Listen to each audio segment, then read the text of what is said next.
Mid range செக்மெண்ட்ல ஒரு allrounder mobile வாங்கணும்னு wait பண்ணிட்டு இருக்கீங்க அப்படின்னா ரியல்மியோட 11 சீரிஸும் உங்களுக்கு ஒரு ஆப்ஷனா இருக்கிறதுக்கு சான்சஸ் இருக்கு. ரீசன் பாத்தீங்க அப்படின்னா ஒரு வித்தியாசமான design, curved display, 120 Hz refresh rate, 200 mega pixel OIS சப்போர்ட்டோட 100 வாட்ஸ் ஃபாஸ்ட் சார்ஜிங் சப்போர்ட்டோட எல்லாம் கொடுத்துருக்காங்க. இவ்வளவு ஃபீச்சர்ஸ் இருக்கு, அப்போ பெஸ்ட்டா அப்படின்னு கேட்டீங்கன்னா கண்டிப்பா இதுலயும் ஒரு சில குறைகளை என்னால பார்க்க முடிஞ்சது. ஸோ வீடியோ ஃபுல்லா பாத்தீங்க அப்படின்னா இந்த போன்ல என்னெல்லாம் இருக்கு இல்லை அப்படின்றத ரொம்பவே கிளியரா சொல்லியிருக்கேன். நீங்க பார்த்துட்டு இருக்கிறது லவுடலி டெக் சேனல், நான் சுகுமார். வாங்க வீடியோக்குள்ள போகலாம். இந்த 11 சீரிஸ் பாத்தீங்க அப்படின்னா ரொம்பவே குயிக்கா லான்ச் பண்ண மாதிரி எனக்கு தோணுது. ரீசெண்டா தான் வந்துட்டு ரியல்மி 10 சீரிஸ் லான்ச் பண்ணாங்க, அதுங்களாட்டியுமே இந்த 11 வந்துருச்சு. நம்ம கையில பாத்தீங்க அப்படின்னா ப்ரோ பிளஸ் ரெண்டு மொபைலுமே இருக்கு. நான் அதிகமா ப்ரோ பிளஸ் பத்தி சொல்லிடுறேன், ஏன்னா ப்ரோல வந்து ரொம்பவே மைனரான டிஃபரன்ஸ் தான் இருக்கு. அந்த டிஃபரன்ஸ் என்ன இருக்கு, என்ன பிரைஸ்ல வருது, இந்த பிரைஸ்க்கு எப்படி இருக்குன்ற எல்லா இன்ஃபர்மேஷனுமே டீடைலா சொல்றேன். ஃபர்ஸ்ட் அன்பாக்ஸ் அதுக்கு வந்து பண்ணிடலாம். குயிக்கா ரெண்டு அன்பாக்சிங் பண்ணிடலாம். 11 ப்ரோ அண்ட் 11 ப்ரோ பிளஸ் அப்படின்றத பாக்ஸ்ல மென்ஷன் பண்ணிருக்காங்க. பேக் சைட்ல இதுல இருக்கக்கூடிய ஹைலைட்டான ஃபீச்சர்ஸ்லாம் கொடுத்துட்டு பாட்டம்ல என்ன ரேம் வேரியன்ட், ஸ்டோரேஜ் வருது அண்ட் கலர் வேரியன்ட் என்ன அப்படின்றதெல்லாம் மென்ஷன் பண்ணிருக்காங்க. சார் வேல்யூ கூட நீங்க செக் பண்ணிக்கலாம், இங்கேயே கொடுத்துருக்காங்க. அந்த சீலை கட் பண்ணிட்டு பாக்ஸை ஓபன் பண்ணோம் அப்படின்னா உள்ள எடுத்தவொடனே ஒரு குட்டி பாக்ஸ் இருக்கு. அதுல sim ejector tool, user manual, warranty card கொடுத்துருக்காங்க. மொபைலுக்கான டிரான்ஸ்பரண்ட் கேஸும் பாக்ஸ்லயே கொடுத்துருக்காங்க. நெக்ஸ்ட் மொபைல்ல மேல இருக்கக்கூடிய இந்த ஒரு கவரை ரிமூவ் பண்ணிடலாம். பேக் சைட்ல இருக்கக்கூடிய இந்த ஒரு ஸ்டிக்கரையும் ரிமூவ் பண்ணிடலாம். ரியலாவே மொபைல் செம காம்பாக்டா இருக்கிற ஃபீல் கொடுக்குது. ஆன் பண்ணிட்டு செட்டப்லாம் பண்ணிட்டு இதை பத்தி டீடைலா பார்க்கலாம். நெக்ஸ்ட் இந்த பாக்ஸ்ல மேஜரான டிஃபரன்ஸ், ப்ரோ பிளஸ்ல வந்துட்டு 100 வாட் சப்போர்ட் இருக்கக்கூடிய அடாப்டர் கொடுத்திருக்காங்க. ப்ரோல வந்துட்டு 80 வாட் சப்போர்ட் இருக்கக்கூடிய அடாப்டர் கொடுத்திருக்காங்க. ரெண்டுலயுமே டைப் சி கேபிள் கொடுத்திருக்காங்க. இந்த டிசைன் நான் எப்படி தான் சொல்றது, எனக்கே ஒரே குழப்பமா இருக்கு. ரீசன் பாத்தீங்க அப்படின்னா ஒரு ஃபேக்கான ஃபீல்ல இருக்கு இந்த பிரீமியம் மாடல் அப்படின்னு சொல்லணும். என்ன ஃபேக் அப்படின்னா பார்க்கிறதுக்கு ஃபுல் அண்ட் ஃபுல் ஒரு லெதர் ஃபினிஷ்ல வந்து கொடுத்திருக்காங்க. பட் இது வந்து வேகன் லெதர் அப்படின்றாங்க, ஒரிஜினல் லெதர் கிடையாது. ஸோ அந்த இடத்துல ஒரு ஃபேக் ஃபீல் கொடுக்குதா, பட் இருந்தாலும் அந்த டெக்ஸ்சர் பார்க்கறதுக்கு லெதர் ஃபீல்ல ரொம்ப சூப்பராக இருக்கு. அண்ட் ஸ்டிச்சஸ்லாம் வந்து போட்டிருக்காங்க. நான் கூட ஸ்டார்டிங்ல என்ன ஒரிஜினலாக அந்த ஸ்டிச்சஸ் போட்டிருக்காங்களான்னு பார்க்கும்போது அது ஒரிஜினல் கிடையாது, அதுவுமே ஃபேக்காக பண்ணியிருக்காங்க. அதுவும் அந்த லெதர்லாம் ஸ்டிச் பண்ணுவாங்கல்ல, அந்த ஃபீல்லே நல்லா இருக்கு. சென்டர்ல எதுக்கு தேவையில்லாம ஒரு கோட்டை ஜிப் மாதிரி போட்டிருக்காங்க அப்படின்றத எனக்கு தோணுது. அது கொஞ்சம் நெருடலா இருக்கிற ஃபீல் எனக்கு வந்து கொடுக்குது. மேபி ஒவ்வொருத்தவங்களுக்கும் ஒவ்வொரு மாதிரியான ஃபீல் கொடுக்கும். கலர் அப்படின்னு வரும்போதும் ஒயிட் கலர் வேரியன்ட் இருக்கு, கிரீன் கலர் வேரியன்ட் இருக்கு. ஒயிட் கலர்ல இந்த சென்டர்ல வர்றது பாத்தீங்க அப்படின்னா எல்லோ கலர்லயும், கிரீன் கலர்ல லைட் கிரீனா இருக்கிற மாதிரியும் கொடுத்திருக்காங்க. இதுலயே பிளாக் கலர் இருக்கு, அது இந்த மாதிரிலாம் இல்லாம ஒரு பிளைனான ஃபினிஷ்ல இருக்கிற மாதிரி வந்து கொடுத்திருக்காங்க. இந்த டெக்ஸ்சரை நீங்க ஃபீல் பண்ணோம் அப்படின்னா கேஸ் போடாம யூஸ் பண்ணா மட்டும்தான் ஃபீல் பண்ண முடியும். கண்டிப்பா எனக்கு தெரிஞ்சு இதுல வந்து அழுக்கெல்லாம் வந்து படிக்கிறதுக்கான சான்ஸ் இருக்கு, ஏன்னா டெக்ஸ்சர் டிசைன்ல இருக்கனால கையில ஹோல்டு பண்ணும்போது நல்ல ஒரு கிரிப்பான ஃபீல் வந்து கொடுக்குது. ரொம்ப ஹார்டா இருக்கிற மாதிரி இல்லாம ஒரு ஸ்மூத்தான ஃபீலுமே நல்லா கொடுக்குது. நகத்தை எல்லாம் வச்சு கீறா எதுவும் கோடு விழுகுமான்லாம் பார்த்தேன், எந்த ஒரு கோடும் விழுகல. கேஸ் போடாம யூஸ் பண்றீங்க அப்படின்னும் போது அந்த பிரீமியமான ஒரு ஃபீலை வந்து நீங்க உணர முடியும். அந்த திக்னஸ் அப்படின்னு பார்க்கும்போது 8.7 mm, வெயிட் 189 கிராம் இருக்கு. இதுவே நீங்க நார்மலா அந்த பிளாக் வேரியன்ட் வாங்குறீங்க அப்படின்னா இந்த திக்னஸ் வெயிட் வந்து கம்மியாகிறதுக்கு சான்ஸ் இருக்கு. கையில ஹோல்டு பண்ணி யூஸ் பண்றதுக்கு இந்த பேக் சைடுமே நல்லா கர்வா கொடுத்துருக்காங்க, கிரிப்பாவும் இருக்கனால ஹோல்டு பண்ணி யூஸ் பண்றதுக்கு நல்லாவே ஒரு கம்ஃபர்டபுளா இருக்கிற ஃபீல் வந்து கொடுக்குது. ஸோ ப்ரோ பிளஸ் ரெண்டுத்தோட டிசைனுமே பார்த்தீங்க அப்படின்னா ஈக்குவலா ஒரே மாதிரி தான் வந்து கொடுத்துருக்காங்க. எனக்கே சில டைம் கன்ஃபியூஸ் ஆகுது எது ப்ரோ பிளஸ்ன்ட்டு. ஸோ ஓவராலாக இந்த டிசைன் உங்களுக்கு என்ன ஃபீல் ஆகுது அப்படின்றத கீழே கமெண்ட் பாக்ஸ்ல கமெண்ட் பண்ணுங்க. வாங்கணும்னு நினைக்கிறவங்களுக்கு அது யூஸ்ஃபுல்லா இருக்கும். டிஸ்பிளே அப்படின்னு வரும்போது இந்த மொபைல் நீங்க வாங்குறீங்க அப்படின்னா ஒரு ஒர்த்தான விஷயம் இதோட டிஸ்பிளே அப்படின்னு தான் சொல்லுவேன். கர்வ்டு டிஸ்பிளே கொடுத்துருக்கனால நல்ல ஒரு பிரீமியம் ஃபீல் வருது. சைடில் இருக்கக்கூடிய பெசல்ஸ் எல்லாமே நல்ல மினிமம் பெசல்ஸாகவும் இருக்கு. அதுவும் லெஃப்ட் அண்ட் ரைட்ல வந்துட்டு சுத்தமா பெசல்ஸே இல்லாம ஒரு ஃபுல் வியூக்கான டிஸ்பிளே வந்து நல்லாவே கொடுக்குது. குறிப்பா கர்வ்டு டிஸ்பிளேவை கையில ஹோல்டு பண்ணி யூஸ் பண்ணும் போதெல்லாம் ஆக்சிடென்டல் டச்சஸ்லாம் எங்கேயுமே நடக்கல நான் யூஸ் பண்ண வரைக்கும். அந்த சைஸை பொறுத்த வரைக்கும் 6.7 inch full HD plus OLED display கொடுத்துருக்காங்க. அண்ட் 120 Hz ரிஃப்ரெஷ் ரேட்டோடையும் வருது. இதுல ஆட்டோ ஆப்ஷனுமே வந்து கொடுத்துருக்காங்க. சூஸ் பண்ணீங்க அப்படின்னா 60 Hz இல்லாட்டி 120 Hz இதுல தான் ரன் ஆகிற மாதிரி கொடுத்துருக்காங்க. இதுல கொஞ்சம் அடாப்டிவ் டைப் மாதிரி 60, 90 அந்த மாதிரி வந்து டிஃப்ரெண்டா மாறுற மாதிரி இன்னும் கொடுத்துருந்தாங்க அப்படின்னா பேட்டரி கன்சப்ஷன் இன்னுமே நல்லா பெட்டரா இருந்திருக்கும். யூஸ் பண்ண வரைக்கும் இந்த 120 Hz ரிஃப்ரெஷ் ரேட்லாம் நல்லாவே ஸ்மூத்தா இருக்கிற ஃபீல் வந்து கொடுத்தது. 10 பிட் டிஸ்பிளே கொடுத்துருக்காங்க, HDR சப்போர்ட்டோட இருக்கு. ஸோ யூடியூப் வீடியோஸ்லாம் HDR கண்டென்ட்லாம் செக் பண்ணி பார்க்கும்போது ரொம்பவே கிளாரிட்டி வைஸ் நல்லா இருக்கிற ஃபீல் தான் எனக்கு கொடுத்தது. பீக் பிரைட்னஸை பொறுத்த வரைக்கும் 950 nits வரைக்கும் போகும் அப்படின்றாங்க. நான் டெஸ்ட் பண்ண வரைக்கும் இன்டோரா இருக்கட்டும் அவுட்டோர் டைரக்ட் சன்லைட்ல கூட பார்த்தீங்க அப்படின்னா டிஸ்பிளே நல்லாவே மேனேஜ் பண்ணுது. ஸோ அதை பொறுத்த வரைக்கும் கவலையே பட தேவையில்லை. நீங்க டிஸ்பிளேல போயிட்டு இந்த ரெண்டு ஆப்ஷன் எனேபிள் பண்ணீங்கன்னா இன்னும் கொஞ்சம் வீடியோஸ்லாம் பார்க்கறது பார்க்கறதுக்கு நல்லா இருக்கிற ஃபீல் கொடுக்கும். வீடியோ கலர் என்ஹான்சர் இருக்குது, அதை போயிட்டு எனேபிள் பண்ணிக்கிட்டீங்க அப்படின்னா பார்க்கறதுக்கு நார்மல் எஸ்டி வீடியோ இருந்தாலும் கூட HDR கண்டென்ட்டாக அவங்களால பார்க்க முடியும். அண்ட் பிரைட் HDR வீடியோ மோடையும் எனேபிள் பண்ணிக்கிட்டீங்க அப்படின்னா இன்னும் கொஞ்சம் வீடியோ பார்க்கறதுக்கு என்ஹான்ஸ் பண்ணி பெட்டரான ஒரு ஃபீல் கொடுக்கும். ஸ்க்ரீனில் என்ன ப்ரொடெக்ஷன் கொடுத்துருக்காங்க அப்படின்றத எதுவுமே மென்ஷன் பண்ணல. பட் இருந்தாலும் இது மேலே ஒட்டியிருக்கக்கூடிய இந்த டெம்பர்ட் கிளாஸ் பார்த்தீங்க அப்படின்னா 0.65 mm வந்து ஒட்டியிருக்காங்களாம். இது வந்து டெம்பர்ட் கிளாஸ் டைப்பில் ஒட்டியிருக்குன்றாங்க. 1 மீட்டர்லேருந்து கீழே போட்டாலும் கூட ஓரளவுக்கு இது ப்ரொடெக்ட் பண்ணுன்ற மாதிரி சொல்லியிருக்காங்க. இது டெம்பர்ட் கிளாஸாக நார்மலாக அப்படின்றத நம்மளே ஓப்பன் பண்ணி டெஸ்ட் பண்ணி பார்த்துடலாம்.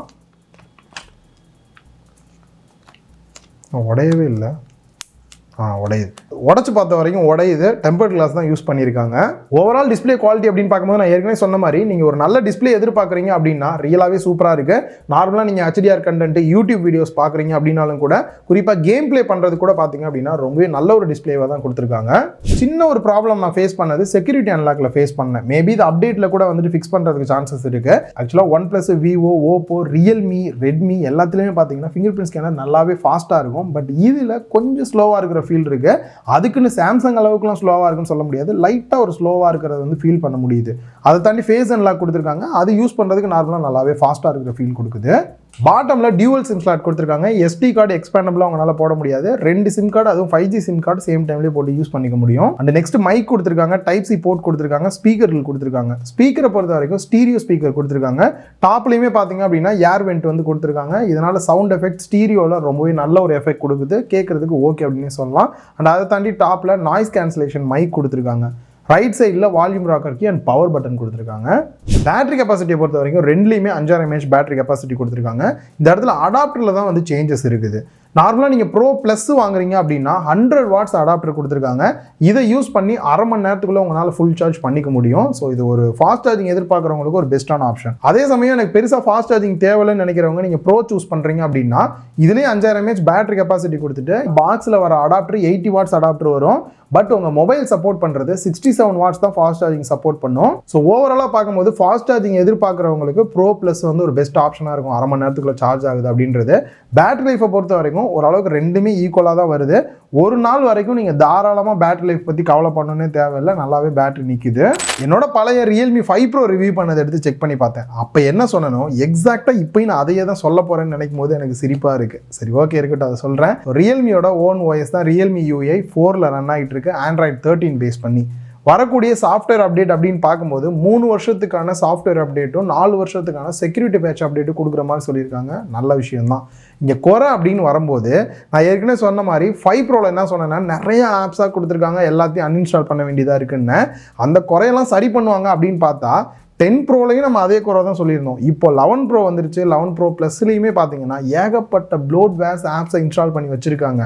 இது பண்ணி வச்சிருந்தா கூட அன்இன்ஸ்டால் பண்ணிடலாம்ப்பா போப்பா அப்படின்னு சொல்லி அன்இன்ஸ்டால் பண்ண முடியுது, பண்ணிடலாம். திடீர்னு இவங்களோட ஆப் ஸ்டோர்லேருந்து ஒரு நோட்டிஃபிகேஷன் வந்தது. கிளிக் பண்ணால் டக்குன்னு அப்படியே இன்ஸ்டால் ஆகிற மாதிரி காட்டுது, இன்ஸ்டால் ஆயிடுச்சுன்னு காட்டுது.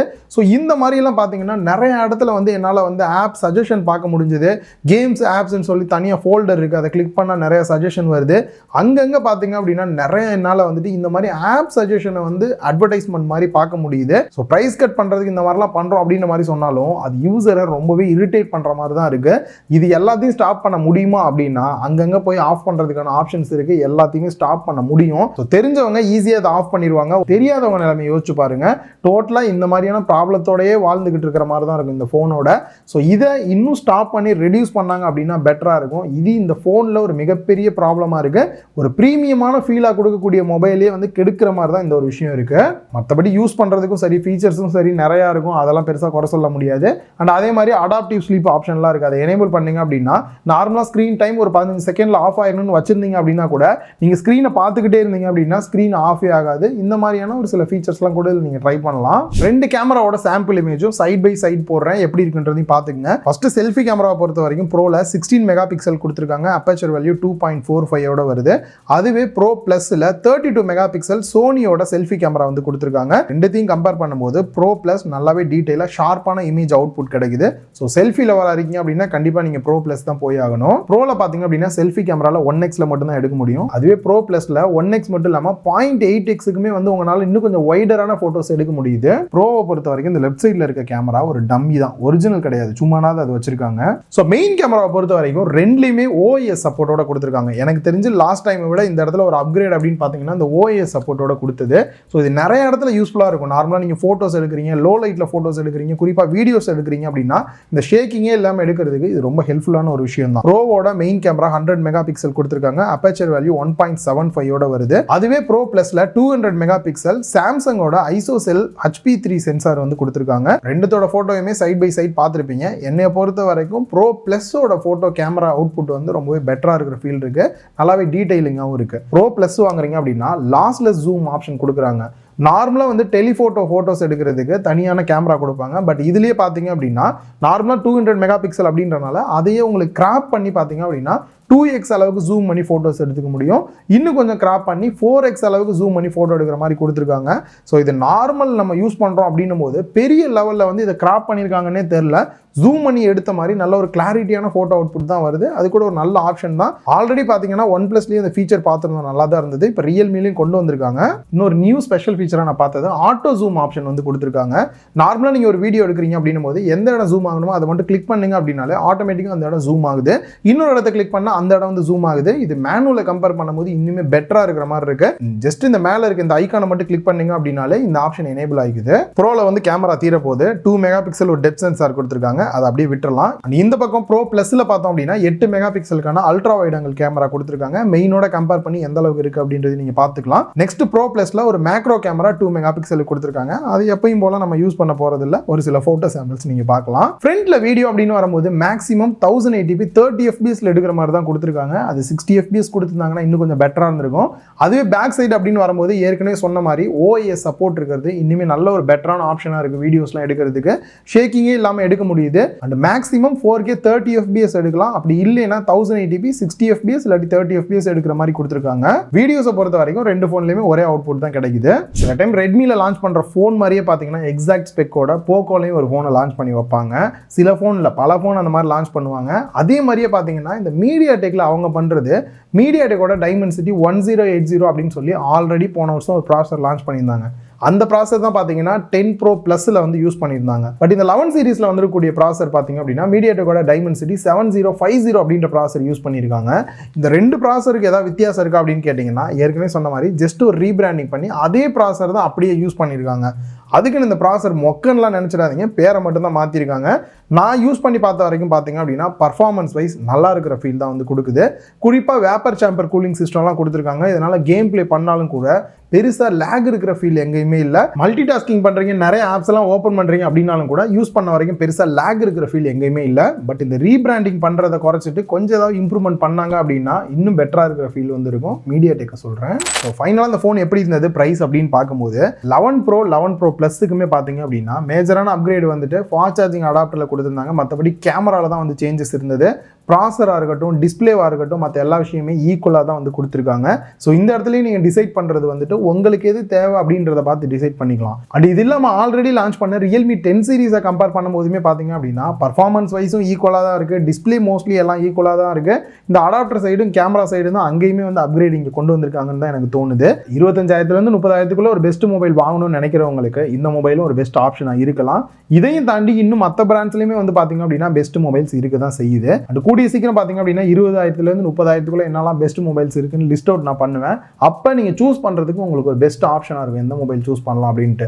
11 ப்ரோவோட பேஸ் வேரியன்ட் அப்படின்னு பார்க்கும்போது 8GB RAM 128GB internal ஸ்டோரேஜோட 24,000 price பண்ணியிருக்காங்க.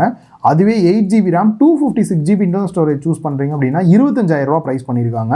அதுவே 12GB RAM 256GB இன்டர்னல் ஸ்டோரேஜோட 28,000 வந்து ப்ரைஸ் பண்ணியிருக்காங்க. இது இல்லாமல் கேமரா அப்கிரேடும் பேட்டரியில் ஃபாஸ்ட் சார்ஜிங்கோட எதிர்பார்க்குறீங்க அப்படின்னும் போது 8GB RAM 256GB இன்டர்னல் ஸ்டோரேஜோட 28,000 ப்ரைஸ் பண்ணியிருக்காங்க ப்ரோ ப்ளஸ் வந்துட்டு. அதுவே 12GB RAM 256GB இன்டர்னல் ஸ்டோரேஜோட 30,000 வந்து ப்ரைஸ் பண்ணியிருக்காங்க. ஸோ இந்த ப்ரைஸ் ரேஞ்சுக்கு நீங்கள் என்ன நினைக்கிறீங்க? நான் ரிவ்யூ பண்ணதை பேஸ் பண்ணி ஒர்த்தா இல்லையா கீழே கமெண்ட் பாக்ஸில் உங்களோட கருத்துக்களை கமெண்ட் பண்ணுங்க. இந்த வீடியோ உங்க எல்லாருக்குமே யூஸ்ஃபுல்லாக இருந்திருக்கும் அப்படின்னு நினைக்கிறேன். இந்த வீடியோ பிடிச்சதை லைக் பண்ணுங்க, உங்க ஃப்ரெண்ட்ஸ் கூட ஷேர் பண்ணுங்க. மறக்காம லவுட் டெக் சேனலுக்கு உங்களோட சப்போர்ட்டை கொடுங்க.